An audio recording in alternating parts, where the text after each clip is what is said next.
नमस्कार, मी अभिजित करंडे. मुंबई तकमध्ये आपल्या सगळ्यांचं स्वागत आहे. उणेपुरे 6 महिने राहिलेत लोकसभा निवडणुकांना आणि राजकीय माहोल जो आहे महाराष्ट्रातला तो तापलेला आहे. एकीकडे आरक्षणाचा मुद्दा आहे, दुसरीकडे जागा वाटपाचा घोळ आहे, तिसरीकडे महाविकास आघाडी एकत्र येते. त्याच्यामध्ये बाळासाहेब म्हणजे वंचित बहुजन आघाडीचा पण समावेश होण्याची शक्यता आहे, कारण ते शिवसेनेसोबत सध्या तरी आहेत. आणि या सगळ्यामध्ये उद्या 25 तारखेला इथं शिवाजी पार्कवर, ऐतिहासिक शिवाजी पार्कवरती संविधान सन्मान सभा होणार आहे वंचित बहुजन आघाडीची. आपल्यासोबत सुजात आंबेडकर आहेत. सुजात, आपलं खूप खूप स्वागत आहे. थँक्यू. काय अजेंडा आहे?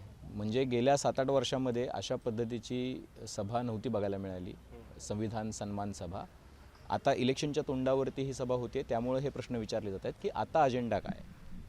हे बघा, ही गेल्या 7-8 वर्षातली नाही तर माझ्या मते भारतातली ही पहिली सभा आहे ज्याच्यात संविधानाचा सन्मान केला जातो आणि संविधानाच्या सन्मानामध्ये ही सभा घेतली जाते.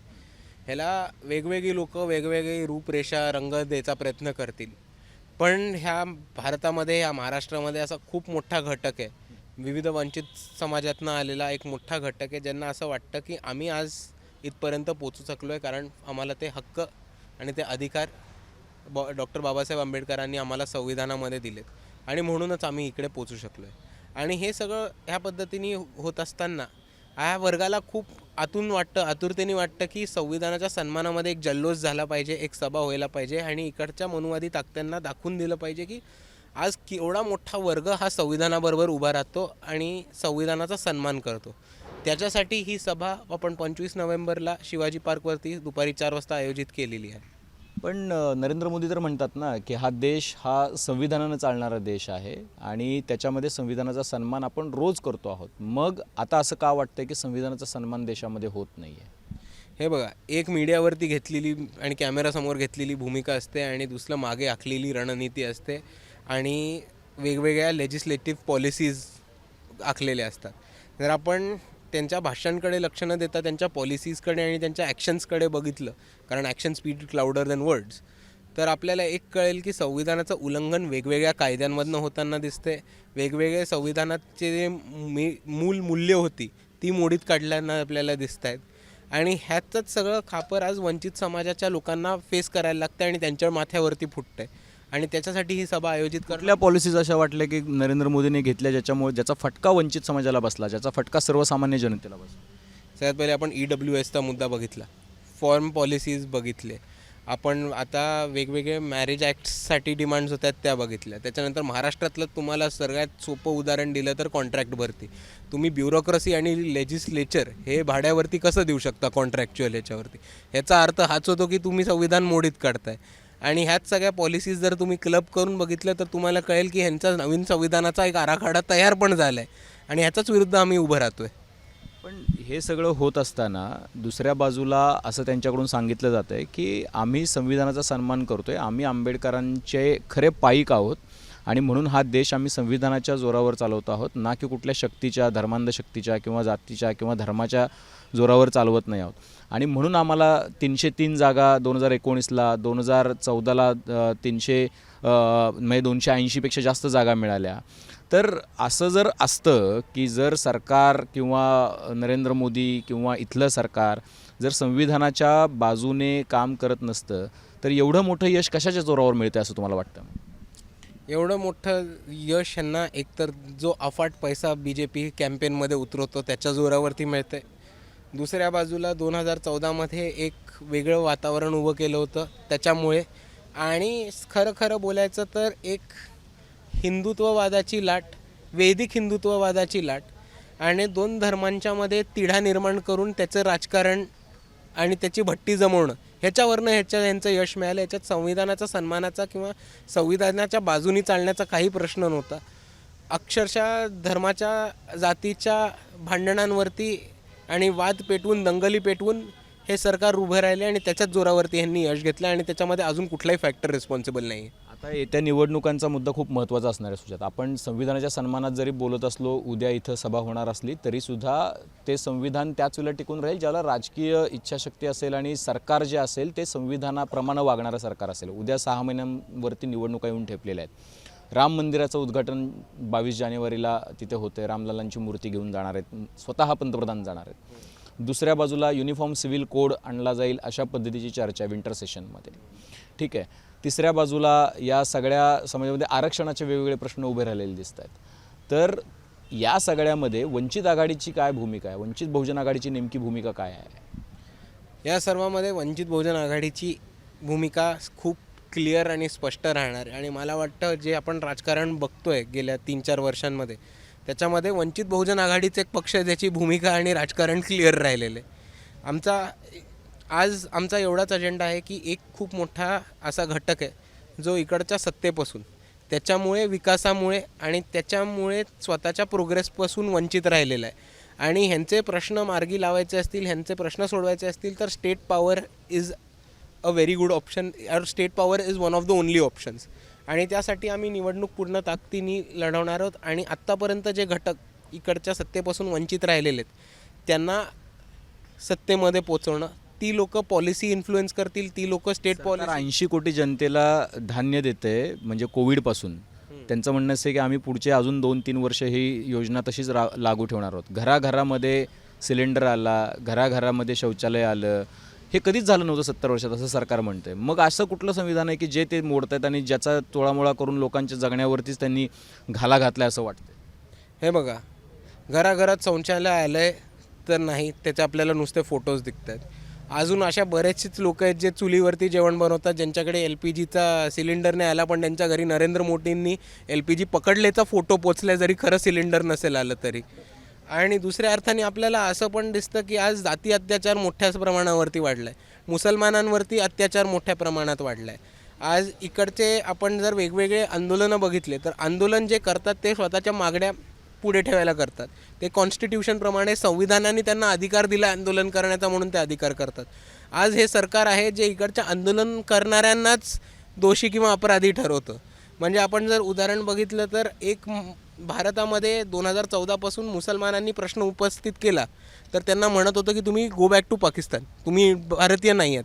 मग NRC CAA मध्ये जेव्हा हे मुसलमान रस्त्यावरती येतात आणि स्वतःचं नागरिकत्व सिद्ध करायला लागतात तर मग तेव्हा सरकारच्या बुडाखाली आग का लागते? मग त्यांच्यावरती कोम्बिंग ऑपरेशन करून त्यांना जेलमध्ये का टाकायला लागतं?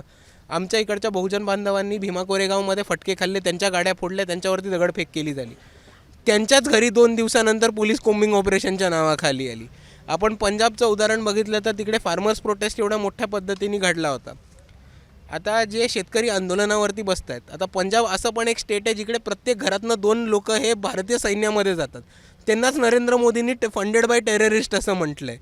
तर आपण जर हे गोष्ट करत असलो तर आपण एक गोष्ट बघतो की संविधानामध्ये दिलेला आंदोलनाचा मूलभूत हक्क हा आपल्याकडनं हिनावून गेलेला आहे. दुसऱ्या बाजूला आपण आरक्षणाचा टक्केवारी बघितली तर आरक्षणाची टक्केवारी अर्ध्याहून जास्त रिकाम्या सीट जात आहेत आणि सरकार म्हणते फंडिंग नाही आहे. जिल्हा परिषदेच्या शाळा बंद करण्यात आल्या आहेत, अंगणवाड्या बंद करण्यात आल्या आहेत, एज्युकेशनचं खाजगीकरण होतं आहे. तुम्ही मुंबईमध्येच बघितलं असेल तर BEST सारखी सरकारी संस्था जी संविधानाने उभी केली होती ती बंद करून इकडच्या मित्रपक्षांच्या मित्र उद्योजकांना कॉन्ट्रॅक्ट्स दिले जात आहेत. BEST बंद करून अडाणीकडे दिलं जातं आहे.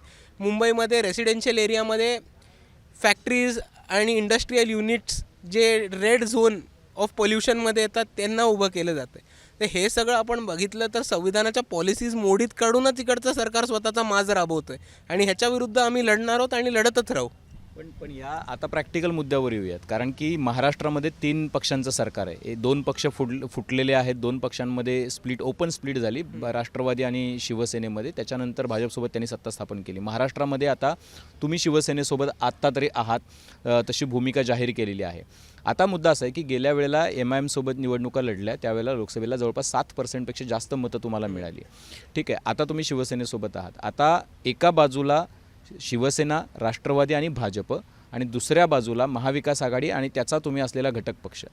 यामध्ये जर सर्वांना यश मिळायचं असेल तर सर्वांमध्ये संविधान मानणाऱ्यांमध्ये एकी झाली पाहिजे. ती इंडिया जी अलायन्स आहे त्या इंडिया अलायन्समध्ये अजूनही एंट्री का होत नाही आहे? काय अडचणी आहेत? तुमची इच्छा आहे, नाही आहे? तुम्हाला एंटरटेन केलं गेलं नाही आहे असं तुमचं म्हणणं आहे? नेमकं काय स्टेटस काय आहे त्याचं? हे बघा, इंडिया आघाडीमध्ये हे सामील व्हायला ह्याच्यासाठी वंचित बहुजन आघाडीच्या स्टेट कमिटीने मल्लिकार्जुन खरगेंना पत्र लिहिलं होतं, त्याच्यावरती अजून उत्तर आले नाही.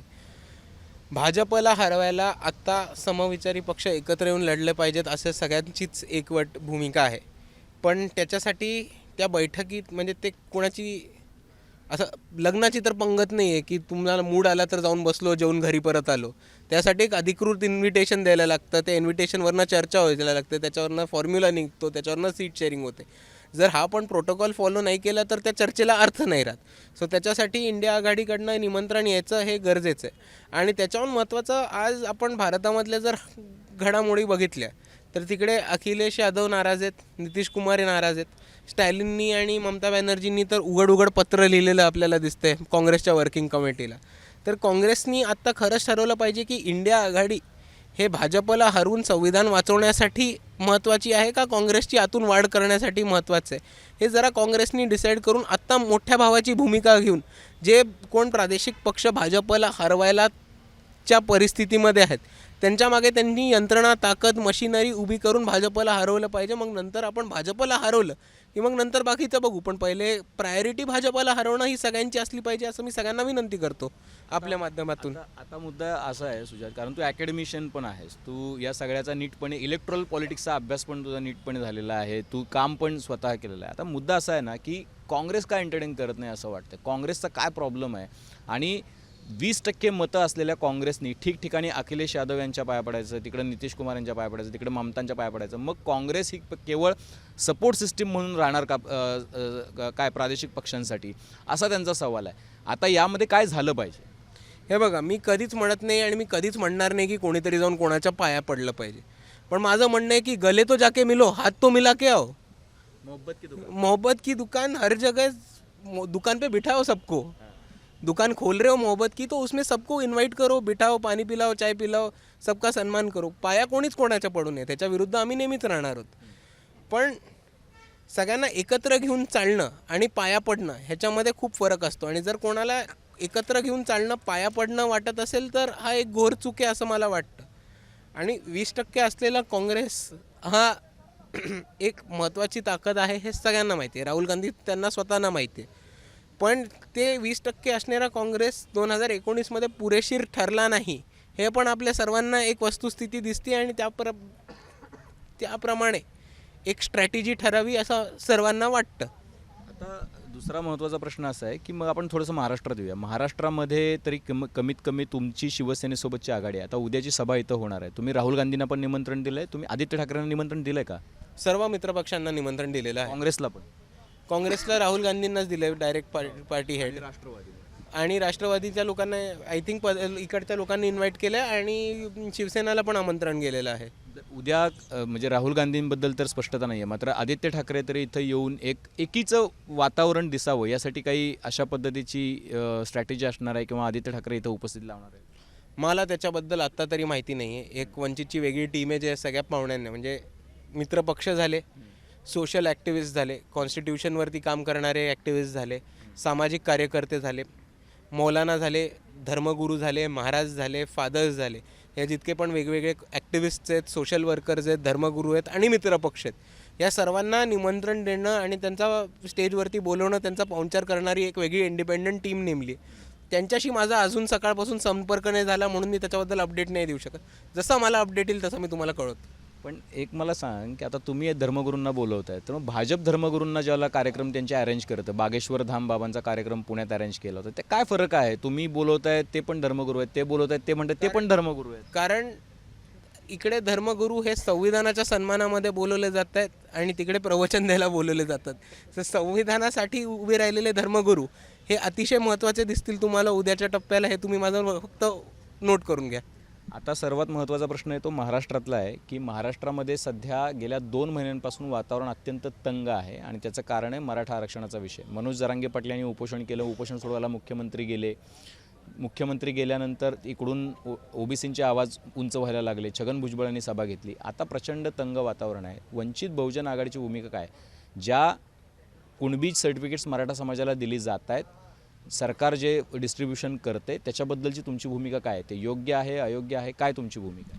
हे बघा, ह्याच्याबद्दल एक स्पेशल फॉर्म्युला जो आहे आणि एक ठोस वंचितची भूमिका उद्याच्या सभेमध्ये तुम्हाला बाळासाहेब हे मांडताना दिसतीलच.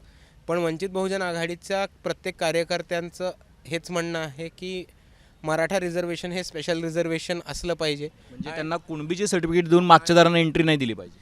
ओबीसीच्या आरक्षणाला हात न लावता मराठा आरक्षणाला सेपरेट रिझर्वेशन दिलं पाहिजे.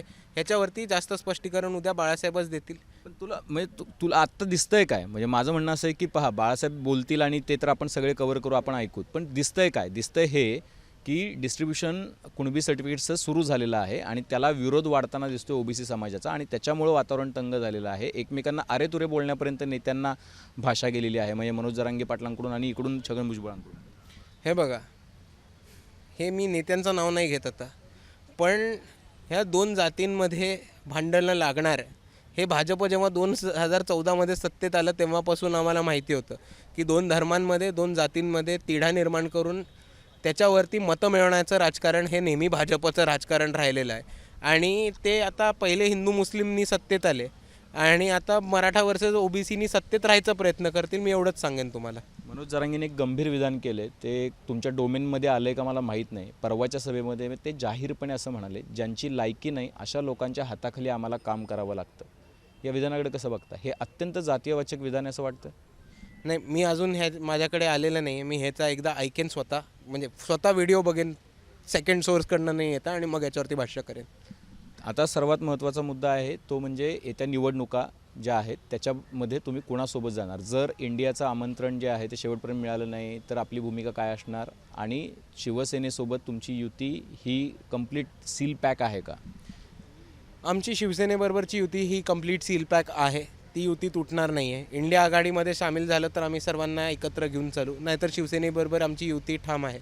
हे आत्तापर्यंतचं चित्र इलेक्शनच्या शेवटपर्यंत कायम राहील. 5 राज्यांच्या निवडणुका चालू आहेत आणि 2 नेते प्रचंड चर्चेत आहेत, त्यांची विधानं पण चर्चेत आहेत. मी तुमच्या ट्विटकडे पण येणार आहे, पण नरेंद्र मोदी आणि राहुल गांधी यांच्यामध्ये एक युवा म्हणून, ना केवळ वंचित बहुजन आघाडीचा नेता म्हणून, युवा नेता म्हणून नाही, तर एक युवा म्हणून, या देशातला एक तरुण म्हणून, नागरिक म्हणून, काय 2 नेत्यांमध्ये तुला काय फरक वाटतो? नाही, या दोन नेत्यांमध्ये बराच फरक आहे. हा पण एकदा आरामात चहावरती चर्चा करू. पण तू जो ट्विट केलास त्या ट्विटचा काय अर्थ आहे की पनवती म्हणणं पंतप्रधानांना, त्याच्यावरती नोटीस आली राहुल गांधींना, तशी नोटीस येऊ शकते? अजून आली नाही, नोटीस आल्यावर बघून घेऊ. पण असं का वाटतं की एखादा नेता, देशाचा पंतप्रधान मॅच बघायला गेला आणि ती मॅच हरली, तो खेळ आहे, त्या खेळावरून एवढं राजकारण करावं आणि एखाद्या देशाच्या प्रथम नागरिकाला किंवा पंतप्रधानांना अशा पद्धतीनं पनवती म्हणावं, हे कितपत योग्य वाटतं? मॅच कोणीही बघायला जावं, मॅचचे तिकीट्स तर ऑन सेल असतात. ते बुक माय शोवरती कोणाला मिळून जातील, तर ते तिकीट काढून कोणी गेलं तर ते मी थांबवू नाही शकत. ती मॅच कुठल्या स्टेडियममध्ये घेतली, कशासाठी घेतली, आणि एवढा म्हणजे कलकत्ता, बंगलोर, मुंबई, चेन्नई इथे इतके फेमस स्टेडियम्स असताना, ऐतिहासिक स्टेडियम्स असताना आणि क्रिकेटिंगची रिच हिस्ट्री असताना एका नवीन स्टेटमध्ये आणि पंतप्रधानांच्या होम स्टेटमध्ये ती मॅच घेऊन जाणं अगदी इलेक्शनच्या 6 महिने पहिले, हे मला सस्पिशियस वाटतं. अजून काही नाही. म्हणजे त्याच्यामध्ये पण राजकारण दिसतं? हो, दिसतं ना. काय राजकारण होतं त्याच्यामध्ये? ते कळेल तुम्हाला. ते आत्ताच तर मी मांडले की 6 महिन्या इलेक्शन असताना क्रिकेटिंग हिस्ट्री असलेले तुम्ही स्टेडियम्स, जे लेगसी स्टेडियम्स आपण म्हणतो भारताचे, ते तुम्ही साईडला ठेवून एक नवीन स्टेडियम उद्घाटन करायचं. ते एका जीवित माणसाच्या नावावरती स्टेडियम असणं, तोच आपला पंतप्रधान असणं, तोच पुढचा पंतप्रधानचा कॅन्डिडेट होणं आणि त्याच माणसाचं होमस्टेट असणं, त्याच्यामध्ये थोडं काहीतरी सस्पिशियस पत्रकारांना पण वाटायला पाहिजे, असं मी आपल्याला विनंती करतो. तर हे होते सुजात आंबेडकर, ज्यांनी म्हटलं की पंतप्रधानांबद्दल त्यांनी केलेले ट्विट असो, संविधान असो किंवा इतर गोष्टी असो, त्यांनी थेटपणे भाष्य केलेलं आहे.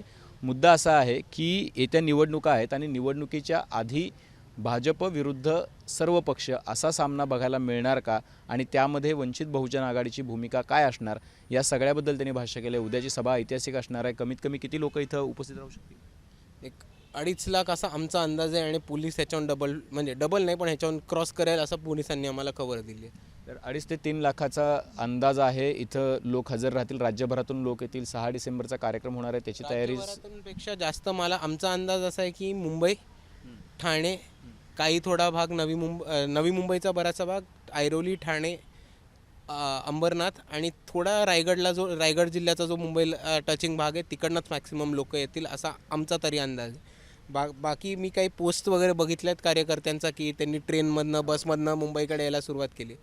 त्यांचं इकडे स्वागत आहे, पण आमचा असा अंदाज आहे की मॅक्सिमम गर्दी ही मुंबई प्रदेशात न राहणारे. जसे ते शिवसेनेचा दसरा मेळावा झाला दोन्ही शिवसेनेचा, तर मी आझाद मैदानावरती होतो, तर बाहेरून येणाऱ्या लोकांची सोय केलेली होती जेवणा खाण्याची वगैरे वगैरे. तर तशी काही सोय वगैरे सरकारने काही केलेली आहे का कोणाची येण्या जाण्याची वगैरे काही? नाही, सरकारने अजून काही नाही केलं. आमचेच कार्यकर्ते समर्थ आहेत. तर सुजात आंबेडकरांनी सगळ्या प्रश्नांना थेट उत्तरं दिलेली आहेत. खरं तर ही चाय पे चर्चा करणार होतो आम्ही, पण त्यांचा त्यांचा व्यस्त कार्यक्रम, त्यांच्या असलेल्या बैठका आणि ही कार्यक्रमाची पाहणी यामुळं आम्ही इथंच शिवाजी पार्कच्याच कट्ट्यावर बसून ही चर्चा केलेली आहे. खरं तर निवडणुकीच्या आधी त्यांच्यासोबत आपण पुन्हा एकदा गप्पा मारणार आहोत.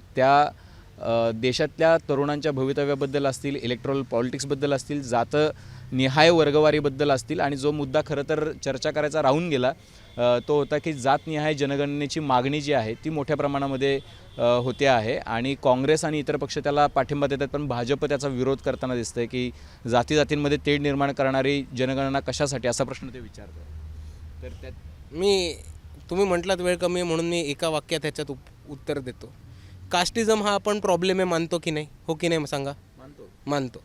तर आता जर तुम्ही त्या प्रॉब्लेमचा डेटा घेऊन अभ्यासच नाही केला तर त्याच्यावर सोल्युशन कसं काढणार? म्हणजे गँगिरीनवरती बँडेड लावण्याचा प्रकार आहे अभ्यास न करता ह्याच्यावरती भाष्य करणं. मी एवढंच म्हणून थांबतो. म्हणजे झाली पाहिजे जनगणना की नाही झाली पाहिजे, ऑफकोर्स झाली पाहिजे. ऑफकोर्स झाली पाहिजे. तर या भूमिका आहेत, आणि या भूमिकांसकट उद्याची सभा जी आहे, ऐतिहासिक सभा या शिवाजी पार्कवर होणारी, त्याकडे आपलंही लक्ष असणार आहे. आपल्याला सुजात आंबेडकर यांचे विचार कसे वाटले, त्यांनी जे मुद्दे मांडले त्याबद्दल आपल्याला काही म्हणायचं असेल तर कमेंट बॉक्समध्ये नक्की तुम्ही कमेंट करू शकता. बेल आयकॉनवरती क्लिक केलं तर आपल्याला सगळे अपडेट्स मिळत जातील, आणि सर्वात महत्त्वाचं म्हणजे मुंबई तकचं यूट्यूब चॅनल सबस्क्राईब करायला विसरू नका. पाहत रहा मुंबई तक.